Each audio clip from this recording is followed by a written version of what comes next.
man, oh man, the Triple H era. Yeah, there you go. Wrestling, WWE. I was about to say Monday Night Raw, but his whole creative era is man. It just gets good every day. It seems like, and I will say this early. There's a return every time SmackDown or Raw comes on, and so far it has been, and tonight is no exception. But with that being said, guys, let's get into the review for Monday Night Raw. So we start off with a promo or a recap of things that has happened over the past couple of weeks, and we have a promo from Control, or if we're not going by the Control name, just Bayley, Dakota Kai, and Io Sky. Now, one thing I want to mention is that we forgive you, Bayley. It comes with being human. Anybody would have got their names mixed up. As you don't know what I'm talking about in the segment, and a part of the segment where she was talking, she was trying to say Dakota Kai and Io Sky, but being human, she accidentally called. I think she called Dakota Kai Dakota Sky, and I think she might have messed up Io. I think she said Io Sky right, but she messed up Dakota's name, and it was okay. And she even, I love the fact that she realized it and just put it. And she just like, instead of like it messing up her promo or her, freezing and just having, and try to regather herself, she just basically goes, and I know I messed up their names, you idiots. And and then she, then she goes and calls Dakota Kai, and Io Sky. But she basically talks about what they're here for, and that they're here to shake up the women's division and bring new blood and life to it, and hunger into it. This will bring out Bianca Belair, Alexa Bliss, and Asuka, who basically come out to confront them and basically challenge them to a match, but because we're in my home, the Raw was here. I'm disappointed, by the way, that I still didn't get to go. Like, I found out so late that Raw was going to be here that by the time I could have probably did anything when it comes to getting the tickets that I get, I use every time I have gone to a Raw show, I have gotten the front row tickets. Like, and I don't mean like front row where you're just like you're a couple of rows from where they walk out at or the ring. Like, I've been right there. All of my seats always been like right where you can reach out and just and grab and touch the wrestlers if you try to get them to shake your hand, dap you up, whatever. I always been right there. And that's one of the reasons why I didn't get a chance to go, because I'm like, if I can't get my usual seats, I'm not going. Because it's more fun when it really is more fun when you're that close. But back to the promo itself. Like I said, she said we're not doing this in the city of Cleveland. So she said, Bailey said, why don't we do this at the castle? And therefore Bianca Belair accepted, which we will now know that at least one championship won't be defended at Clash of the Castle, which is Bianca Belair's Raw Women's Championship, because then later on the night was made official that it will be a six woman tag match between them two. But Bianca's like, you talk about control, but I want to lose control. And they just started another brawl, which was excellent. If it kind of ran a little bit too long, but it was cool. Cool nonetheless. I'd give it a pass just because it of the brawl. It was nice that they was brawling into the crowd. Alexa Bliss got a nice pop because if you don't know, Alexa Bliss is not from Cleveland, but she's from, I think, was it Cincinnati or Columbus? I keep getting it mixed up because Jon Moxley is also from, I think he's either from Cincinnati. I get them two mixed up, but you get the point. They're from here, Ohio. Um, Then we'll transition to the first match of the night, which is Seth Rollins versus Angelo Dawkins. Now, this is on the heels of the fact that Seth and Montez Ford had a great match last week, and this was no exception. Angelo Dawkins had a good match with Seth Rollins. Even like it made you look at Angelo Dawkins. That was like they made him look good, even though he lost. He looked good. Seth Rollins could not hit the stomp on him. Seth Rollins did not win this match via stomp. And it just goes to show that how good these guys are. Individually. I would rather not have them split up. They sowing the seeds for them to split up. I'd rather have them not split up while one becoming heel, one becoming face. I'd rather they do it like they did the New Day, have one go to SmackDown, one go to Raw.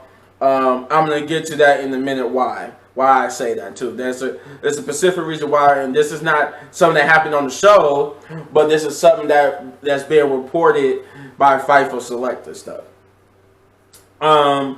So then, like I said, Seth Rollins won the match, but unlike last week, he did get the stomp here after the match on Angelo Dawkins, which Montez Ford is running back out because during the match, I forgot to say that Montez Ford got sent to the back because he was a little bit too high-headed, and he kept trying to fight Seth Rollins after Seth Rollins instigated an incident between the two. We got the second match of the night was Ezekiel versus Kevin Owens. This match was not a good match in a sense because it wasn't really a match. But what the good thing was, it seems like we're going to get the Kevin Owens of old, the one that debuted against John Cena, the prize fighter, Kevin Owens. Because Kevin Owens came out with tension, focus, and he just came out and basically beat the hell out of Ezekiel and powerbombed Ezekiel onto the ring apron to basically end the match in a no contest. But he would later on in the backstage interview said that what he did was basically to show everybody on Monday, everybody in the locker room and everybody watching at home that this is still the Kevin Owens show and that he knows who the hell he is. But throughout the night, they'll be sowing seeds for the return I mentioned earlier. And this is one of them where we got to see a crashed car. A car that was crashed into like a support beam of the building, but nobody knew who it was. There was no follow up. You saw this during the Kevin Owens interview. In the background, you see like Nikki says Dewdrop and some other people just sitting there trying to figure out who the hell crashed his car because they wasn't in the car. Then we got a promo for Judgment Day, basically saying they're not scared of Edge or Rey Mysterio. This is also coming back off of the Edge and Rey Mysterio promo from backstage, where Edge tried to see was they cool because he actually speared Dominic Mysterio, and Dominic Mysterio said, yeah, we cool. And then he pushed Edge because he revealed that he really ain't cool. Rey Mysterio tried to calm him down, and Dominic got mad and walked off because he felt like Rey wasn't on his side. Then this all plays into the next match, which is Rey Mysterio versus Finn Balor. Now this was a good match. This was also a good match. It wasn't the best of matches, but it told a great story. It was a good match that told a great story. And by that, I mean that even though with the interference from Damian Priest, who challenged Edge to a match in 2 weeks in Toronto, because he said it's been 12 years since Edge wrestled in Toronto on like Monday Night Raw or whatnot. So he challenged Edge to a match then. But yeah, with Damian Priest interference, Edge would come out and would interject himself, even though Rey was still telling him not to, because he felt like Dominic was still hot and that it wouldn't be a good idea. But Dominic couldn't be found, thus Rey Mysterio had to go at it alone. And right when Rey Mysterio had the victory in hand, about to hit the 619 on Finn Balor, we finally find out what happened to Dom and why Rey Mysterio couldn't find Dom. And that's because Rhea Ripley has gotten to Dom and beat him up. And basically distracted Rey Mysterio, allowing Finn Balor to get the victory. I just want to say that I kind of, the notion that like, people want to know what is going on with Dominic, what you're trying to do with Dominic, and I'm like, yeah, because this don't make Dominic look good. This actually make him look, it hurts. Like, it looks good for Rhea Ripley, but it doesn't look good for Dominic that he keeps getting beat up by Rhea Ripley, and that they not really showing growth to Dominic Mysterio. Though, if they slow burn it to him joining Judgment Day, I can understand. But you got to do something with Dominic. He got to grow. You got to let him grow into a better character than what he is. At some point, you got to do something with him. We got the first match of the tag team tournament, first round of the tag team tournament match that was announced on Friday, which was Dakota Kai and Io Sky versus Dana Brooke and Tamina. I don't know if I said this in any of my videos, but I did say that I believe it was gonna be like an NXT tag team in the tournament. And I thought it was going to be a lot more. I thought they was going to pull some NXT stars to help fill out the tournament. They only pulled one. While they threw some teams together, and some teams were actually teams, and some teams were threw together.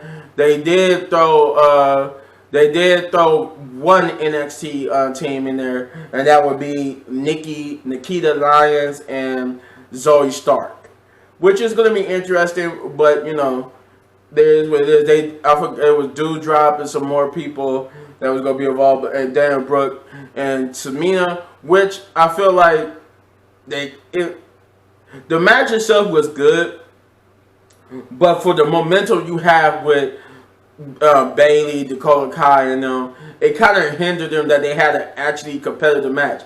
I didn't think I was gonna say this, but them having a competitive good match was actually not. So it was good, but it took away just a little bit from Dakota Kai and them, because they're supposed to be, they're at least to my knowledge, they were supposed to be portrayed as this dominant group now.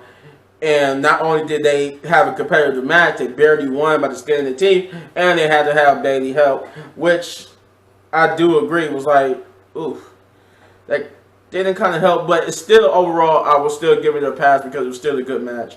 Just have them look a little bit more dominant next time. Not saying they need to be too dominant, but they're supposed to be more dominant than what they was.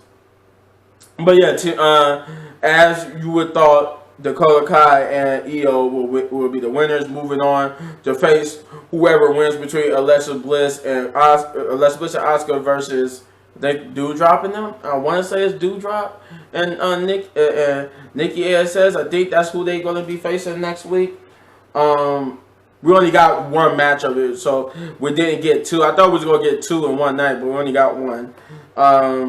We will next get the Ciampa versus Bobby Lashley for the United States Championship match. This was good. And it had a good foundation. It made Ciampa look good. I'm glad that Triple H, even when he makes people lose, he makes them look good, and that's the only thing. That's all I ask. If you're gonna keep people. If you want to have where you could build people up into the next level, at least keep them where even if they lose, they look good. Yeah, Ciampa lost, but he looked good here because he looked like he took Bobby Lashley to the limit. And like I said, this was a good match, and I thought it was a good match, and what it was. We will get this would be like the only match of the night that was probably bad, which was, and the only thing I didn't like was just Omos versus some local competitors in a 2-on-1 handicap match, where Omos basically squashed them and won the match. Though I don't think this match was needed, since we already saw him do that. We already had this storyline. I guess it was just a way to get Omos some airtime, even though he hadn't had airtime in a long time. We got the next match, which is Chad Gable versus Dolph Ziggler, with Dolph Ziggler being the whole time hero here. Him also like the Miz being from Cleveland. I'm trying to remember who was. Oh yeah, it was doing the Bobby Lashley and Tommaso Ciampa match, I wanted to set up the main event before I forget, where The Miz and AJ kept brawling with each other because Miz kept trying to interfere and AJ would come out and try to even the odds during the Bobby Lashley match, and this would set up the main event for later. But yeah, Chad Gable versus Dolph Ziggler was a good match. The two worked perfectly well in the ring, and it was to me, I actually enjoyed it a little bit watching them work. And it wasn't the best. It wasn't the best in terms of story because you still don't know what they're doing with Dolph Ziggler in terms of his direction. But it's still good to see the hometown hero for the first time in a long time actually win in the hometown. This will bring us to the main event and the return of the night, which is going to become per usual. Other than what SummerSlam, where the return happened at the beginning of the show, both SmackDown and Raw, last week's SmackDown tonight and yesterday's Raw saw the return at the end, which we did get here. So, like I said, throughout the night they kept sowing these seeds. There was a backstage promo with Alexa Bliss and Asuka. They was taunting their opponents, but they would get taunted by Bayley and them, who would get interrupted by some cops running. This would go into the main event where we saw Miz and AJ Styles take on each other in a no DQ match, which was an okay match. I would have liked to see more weapons involved, since it was a no DQ match. It was supposed to be using weapons and whatnot. I would like to actually saw them use some weapons, but other than that, they did have some good chair spots and stuff like that. So I guess it's a most part a pass.